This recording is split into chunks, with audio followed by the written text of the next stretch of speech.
दादा आताच पुसेगाव हिंदकेसरी मैदान झालं तेव्हा हरण्याचा आणि राजाचा पायरा कसा जुळून आला पहिला तर? पायरा तिकडे शेत आम्ही पेट नका इस्लामपूरला ज्या वेळेस तिथे गाडी पळाला होती, हरणे फायनलला होता आणि तोही फायनलला होता टक्के. कारण बकासूर हा पळातो हे पूर्ण सगळ्यांनाच माहिती आहे आणि हरणेही पळातो हे सगळ्यांना माहिती आहे. जरी एवढा मोठा पळणारा बकासूर जरी असला तरी मी तुम्हाला बोललो ना की मी प्रेक्षकांसाठी शर्यत जमवलेली आहे. कारण हरणे बकासूरच्या टक्कर द्यायची बोललं तर ती काही खाऊ नये. दादा बैलगाडी क्षेत्र सोडून बाकी व्यवसाय काय असतो आपले? माझा व्यवसाय आहे व्यवस्थित माझ्या पोटा पाण्यापुरती. मंडळी महान बालकेसरी तसेच पुसेगाव हिंदकेसरी हरण्या आपल्या समोर आहे आणि हेमंतदादा पण देखील आहेत. चला हेमंतदादाशी थोडासा संवाद साधूया आणि बघूया दादा काय बोलतात. आणि नमस्कार. तर काय बोलाल, आजचं मैदान आपलं देसाईचं सावली मैदान, पारंपरिक मैदान, आय थिंक 50 वर्ष होऊन गेले या मैदानासाठी आणि तसंच आयोजन देखील सुंदर आहे. तर काय सांगाल मैदानाबद्दल? हो 100%. कारण हा मी लहानपणापासून मैदान बघतो. आता तुम्हीच सांगितलं आहे की 50, आता माझी तो 50 नाही, मी 43 वयात आहे. मग मी काही वर्षापासून त्या मैदानाला बघतो आणि त्या मैदानाची कुठेशीन तरी एक क्रेज ठेवण्यासाठी, म्हणजे त्या मैदानाचा एक कुठेशीन तरी आदर्श ठेवण्यासाठी मी आज या मैदानात जाणूनबुजून मी गाडी जमवलेली आहे. जाणूनबुजून म्हणजे मी मित्राला फोन केला सचिन घरातला की सचिन तुझा बकासूर चांगला पळतो, हरण्या चांगला पळतो, आपण कुठेतरी एक प्रेक्षकांना चांगल्यापैकी लढत दाखवूया तिथेशी आणि त्याच्यात आनंद प्रेक्षक घेतील, आपणही घेऊ. तर या हिशोबाने आम्ही ती गाडी जमवली. ही निवड आम्ही 26 जानेवारी देसाई ह्या 5 पाड्यांची कुठेशी तरी त्या मैदानाची क्रेज ठेवण्यासाठी ही गाडी जमवली आणि म्हणून आज एवढी पब्लिक हरण्याची गाडी बघासाठी पण आले आणि आनंद घेण्यासाठी आले. दादा आताच पुसेगाव हिंदकेसरी मैदान झालं तेव्हा हरण्याचा आणि राजाचा पायरा कसा जुळून आला पहिला तर? पायरा तिकडे शेत आम्ही पेट नका इस्लामपूरला ज्या वेळेस तिथे गाडी पळाला होती, हरणे फायनलला होता आणि तोही फायनलला होता. तिथं आम्ही विचारात केला की दोघांची गाडी जर घातली तर चांगली पळेल आणि मायनीला ती गाडी पळवली. तिथे 1 नंबर दोघांनी केला, हरण्याने राजाने, आणि मग तीच गाडी आम्ही पुसेगावला आणून तिथं हिंदकेसरी मानाचा 1 नंबर. आता खूप जण हरण्यासोबत आणि तुमच्यासोबत फोटो काढायला येतात, काय वाटतं प्रेक्षकांच्या प्रेमावरील? 100% जे फोटो काढण्याची जी मला क्रेज जी आणली ती मला माझ्या नशिबाने मला हरण्याने आणून दिली. कारण हरण्या कुठेतरी हा चांगल्यापैकी ट्रॅकवर पळतो आणि त्यांनी कुठेतरी प्रेक्षकांच्या मनात जे अधिराज्य गाजवलं ते गाजवलं. तर त्याचा मालक कोण, म्हणजे त्याचा सांभाळ करणारा एवढाच व्यक्ती कोण की त्यांनी चांगल्यापैकी फिटनेसला ठेवला, चांगल्यापैकी हरण्याला पळवला. त्या हिशोबाने माझे ते फोटो काढतात. आणि आज दादा मोठी अशी शर्यत बोलता येईल कारण की समोर आहे बकासूर आणि आपला हरण्या असणार आहे. तर प्रत्येकाची नजर या शर्यतीवर असणार आहे. तर शर्यतीचा काय प्रतीक असणार? आणि 100%. कारण बकासूर हा पळातो हे पूर्ण सगळ्यांनाच माहिती आहे आणि हरण्याही पळातो हे सगळ्यांना माहिती आहे. जरी एवढा मोठा पळणारा बकासूर जरी असला तरी मी तुम्हाला बोललो ना की मी प्रेक्षकांसाठी शर्यत जमवलेली आहे. कारण बकासूरच्या टक्कर द्यायची बोललं तर ती काही खाऊ नये. पण दोघांची बैल त्याच क्रेजची आहेत, दोन्ही तेही तेवढंच हरण्याला पण या करून आहेत.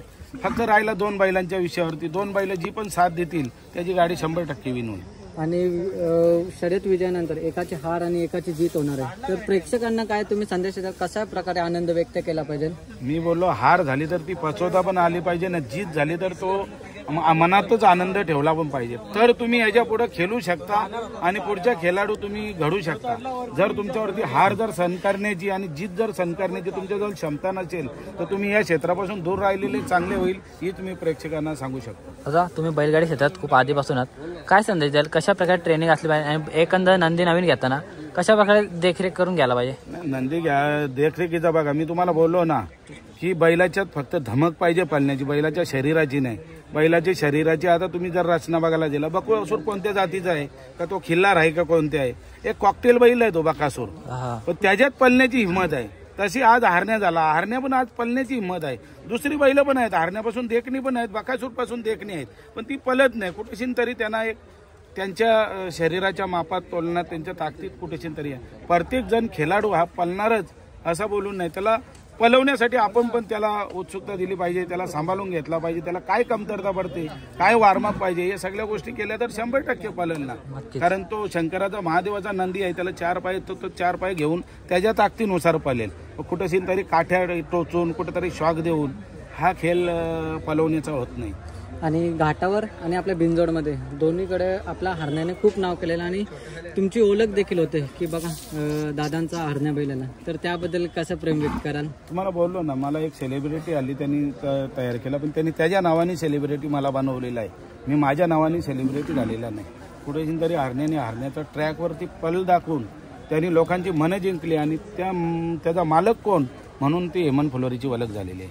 दादा बैलगाडी क्षेत्र सोडून बाकी व्यवसाय काय असतं आपले? माझा व्यवसाय आहे व्यवस्थित, माझ्या पोटा पाण्यापुरती सर्व आहे. माझ्या घरचा परिवार व्यवस्थित सुखी आहे.